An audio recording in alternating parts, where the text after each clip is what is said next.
So when I was growing up, I was a part of a household that believed in the rapture. And if you're unfamiliar with the rapture, but maybe you're seeing it around on your news feed, so now you're looking around on YouTube for some information about it. The rapture is this theology, this conceptual idea about how the end of the world is going to be taking place, and that those who have faith in Jesus are going to be raptured up or caught up in the sky, as the verse literally says, that you will go up and meet Jesus in the sky and you will be taken to heaven while the rest of the world just kind of goes to shit. And apparently, if you follow some of the really bad novel series of the early 2000s called Left Behind, apparently some who do have faith in Jesus will be intentionally left behind to help lead other people to the truth of Jesus and hopefully be saved before the next wave of apocalyptic damnation happens. A lot of this comes from the book of Revelation, which I did a whole talk at our current collective, our spiritual community, our church community, mystic church community. I did a whole talk about that. Maybe I'll link that below to our other channel with some hot takes about Revelation.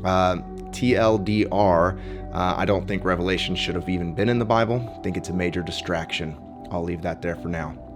However, the topic of today is the rapture. And today was one of the dates. There's been many dates over the years that people have predicted that the rapture would take place. Today was yet another of those dates, and here we all are.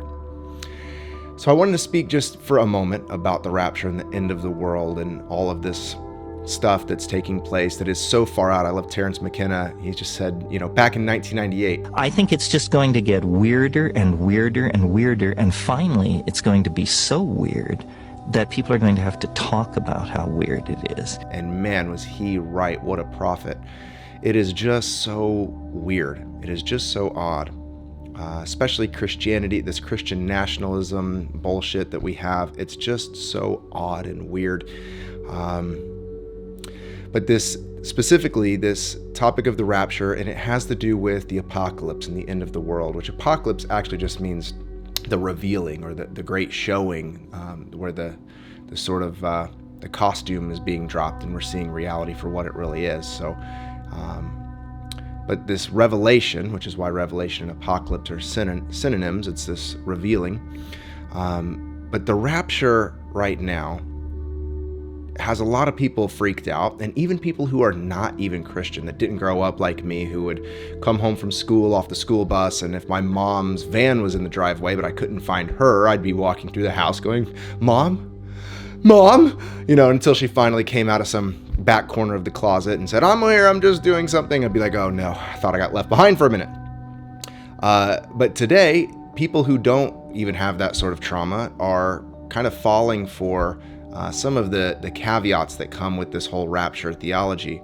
A few things I just want to say and to hopefully put people at ease. Again, this is not the first date that people have predicted the rapture or the end of the world. It has happened many times. There's even a book, 88 Reasons That Christ is Coming Back in 1988, and look how many years we are removed from that. I was even texting with a friend, and she was talking about how she comes from a Christian background and how she's doesn't believe in it anymore, but it's kind of got her freaked out, And I said, well, I'll see you next week whenever we hang out, or if not, I'll see you in the sky tomorrow, joking around.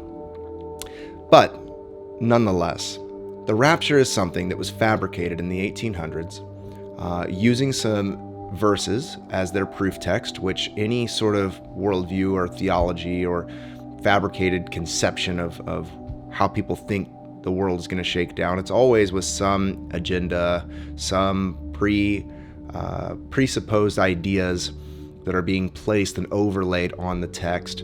And I won't bore you with some of the details of that. There's plenty of videos that you can look up the history of the rapture. But one of the reasons that I believe that the rapture and that sort of theology is completely false and is never going to happen is because it really is just unique to Christianity and a very late version of Christianity. And so the way that we can begin to see truth in its true Greek is that that it's revealing something. It is something that is shedding off all of our illusions and seeing it in its essence. That's what truth actually is. Truth is not limited to a particular culture or a particular book or a particular name of a deity. Truth is. It's all of the things that we place around it from our own culture and experiences and sacred rituals and traditions that create the illusion of a version of truth, but truth transcends all of our interpretations of it. God transcends all our names of God and rhythms and rituals and what have you, rites and dogmas and doctrines. It transcends all of that. And so, to me, I think if something is going to be true, it's going to be universally true. And I do think that there are some universal truths that we can pull out from religions and traditions, even including Christianity. And the rapture is not one of them. So the reason it's unique to Christianity is because it has this view of the world that is, it has a few things right. I guess let's start there. A few things that the rapture does have right is that the world in some way is fragmented and broken and is in some ways kind of beyond repair. And the Gnostics, the early Christian Gnostics, which Gnostics weren't like a group of people specifically, we now look back and call them Gnostics, but different groups have this idea of the world. Manichaeans, Valentinians, look them up, many more than that. Quite diverse early Christianity was. But there's many different philosophies that have included that this world is a kind of illusion. And even from my particular interest, the Voices of the East, we see that we live in Maya, that this is an illusion. Every Eastern tradition shows us a pathway of liberation from the limitations of this physical material plane.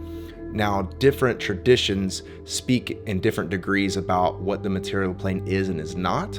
Gnostics would lean more towards that it's kind of a prison of the soul, and your soul, the spark of divinity within you, is trapped here and it's seeking to be free from this plane. It has kind of in some sects of Gnosticism, a negative view of the physical plane. Others have a sort of neutral view. Maya, illusion, is kind of a neutral in an Advaita Vedanta setting.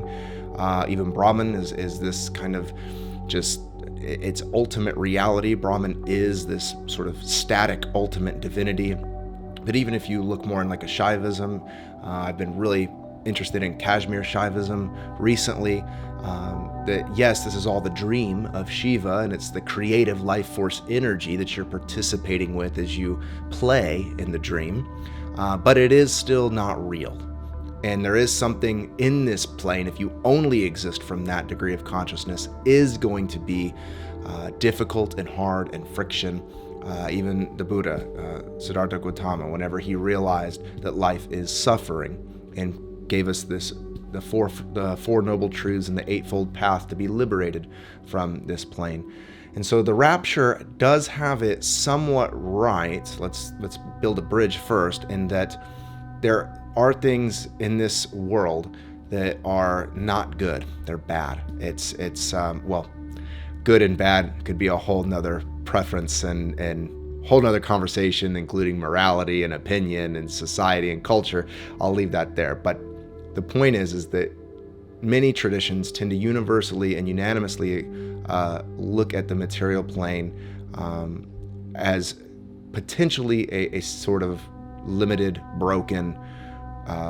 Its function is that of pain and suffering and things not going well and there being destruction. And everybody has their sort of way out of this.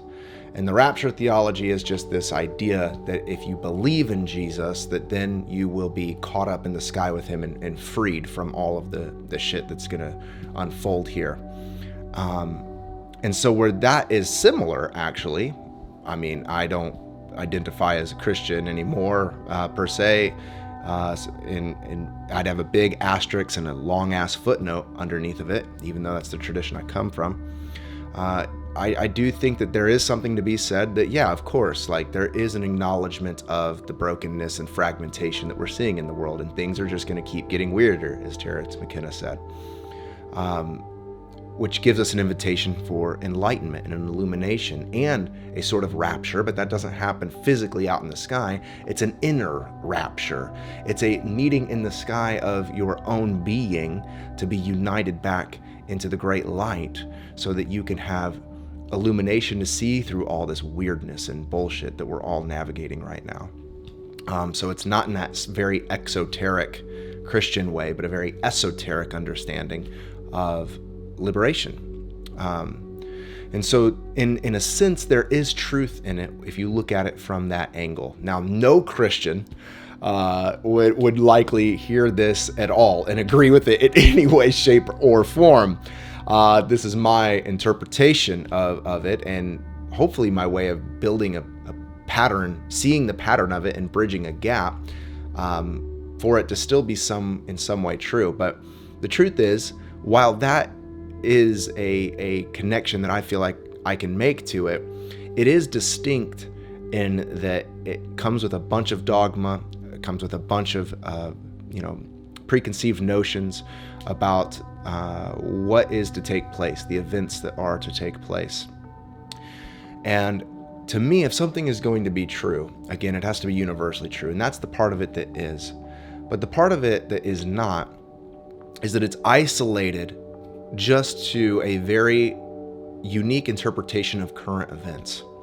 And that's why we can see that it's been predicted time and time again. Back to the Middle Ages, they were predicting this. As a matter of fact, the reason that Thessalonians was even written when St. Paul wrote this book, which is really the centerpiece for this theology, is that Jesus said that even the generation that he was speaking to would not die before he returned.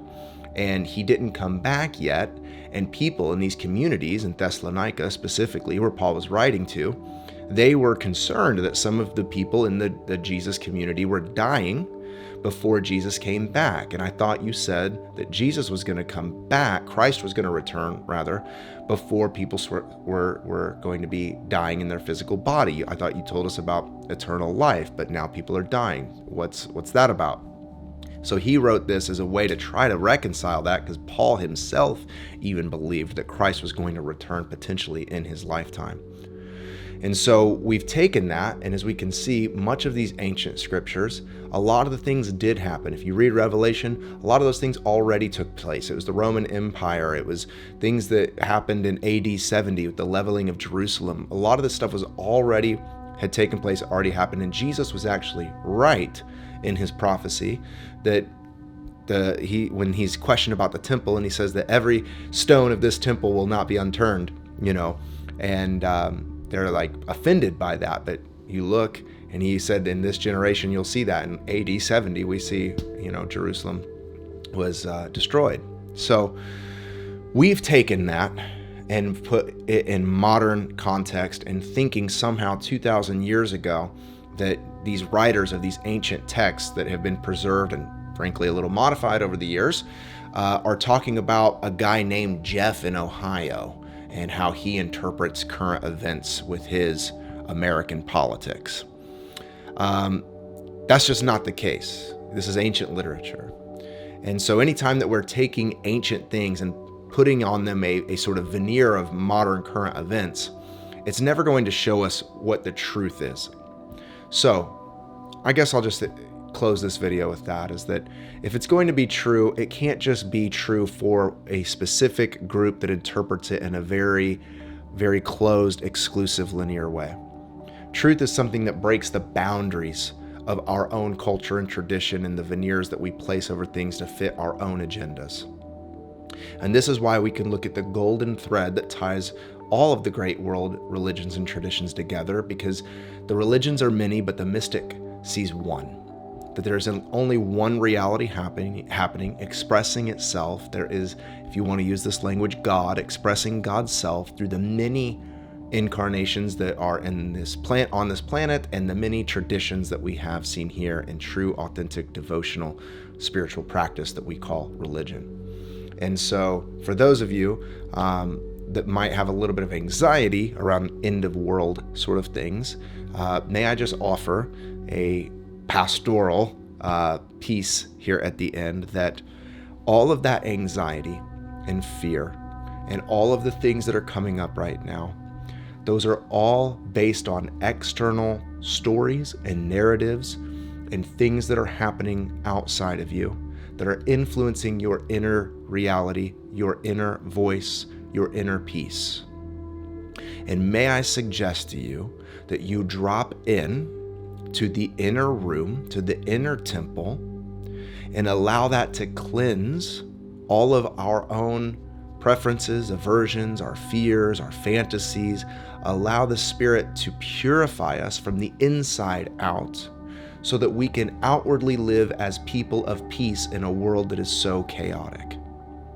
If you look into the world for truth, it will show you its chaos. It will show you all of the ways that it has its own agenda and all of its own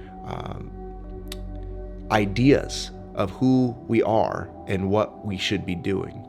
And if we take that from the outside in, we're going to get fucked up every time. But when we get still and we come to the inner temple first, we're able to look outside and say, of course the world's fragmented. Of course shit's flying off the handle. Of course all of this is happening, because it always does, because humans are going to human. And humans will always create narratives that put you in a place of fear so that you can be manipulated and controlled. That is what happens, not just in religions, but in governments. This happens in tribes. This happens in family units. This happens all over. But when you realize your inner authority, your inner autonomy, the mystic reality, which means your experience of union and oneness with divinity, and that this body can be destroyed, but the soul is something that is infinite and eternal, that is taking residence within you for a brief period of time that we call life, you begin to not mistreat your body, but you're less concerned with it, because like Master Yeshua said, I can put my body down and I can take it up again, and don't fear the one that can kill the body, but be in reverence of the one who breathes life into your soul. It's my own version of the scripture, but you get the intent there. And so we become engaged with the world, but not attached to the world. We allow it to show us what's happening. We can live with our head in the sand. I try to live with my head in the sand quite often, to be honest with you, and only do what's right in front of me. That will help you a lot. But we are aware of the things that are taking place, and then we choose to not allow that to poison the well of living water within us. And we come into the well of living water, allowing the Spirit to bring forth what is within you. In the Gospel of Thomas, Jesus says, you must bring forth what is within you, because if you don't bring out what is within you, what is in you will destroy you. So that's an evidence that we are here to serve. We are here to love. We are here to be people of peace, not just for your own enlightenment, but to share that enlightenment with others. This is why when the Buddha became awakened and enlightened, he spent the rest of his life traveling from town to town, teaching not the higher clergy people, but the lay people, just average everyday householders, how to experience enlightenment and realization. This is what we are supposed to do in whatever sphere of the world you find yourself in. You bring your enlightenment. Master Yeshua says that a light, you don't put a basket over a lamp. You put a lamp on a lampstand so it can be a light for the whole room. You realize your inner enlightenment, put it on a lampstand, not a pedestal, but a lampstand, so that you can be a light for those around you who are also living in fear and chaos as well. So you can't help lead anyone out of chaos if you've not led yourself out of it. And this whole rapture jargon, end of the world, apocalypse, there's only going to be a few jobs left with AI taking over us, and OpenAI is harvesting all of our information and all this doom and gloom stuff. Yes, the world's going to world, but humans are always going to human. And the truth is, we're always going to have that inner need for wholeness, to realize that that's been there the whole time, regardless of what happens. So don't allow this outdated worldview and this freaking agenda-driven bullshit to steal your inner authority, your inner wholeness, your inner oneness. And my encouragement is that you drop into that so that you can see clearly for your own incarnation and for those around you as we all walk each other home. As Ram Dass once said, that we are all just walking each other home. And the only way we can walk each other home is we realize that we are walking home, and this is not our home. Jesus says, my kingdom is not of this world. We are moving through the fragmentation and brokenness back into that inner wholeness that transcends that of the physical material plane. And so there you have it. Bob's your uncle, I guess, for my English friends. If there is anything that I can give you, it's that don't allow the outside world to scare you into thinking that you need to be anything other than who you already are. And the universal truth is that, yeah, liberation is available through all of the fragmentation and brokenness that first is inside of us. We see it in the world, but the world's just a mirror and a reflection of us. So of course the world's fragmented and broken and not healed, because a lot of times we are. We have to come inside, heal what we can within first, so that we can participate in the ongoing healing of the world. I think that is all for today, friends. We'll see you on the next video.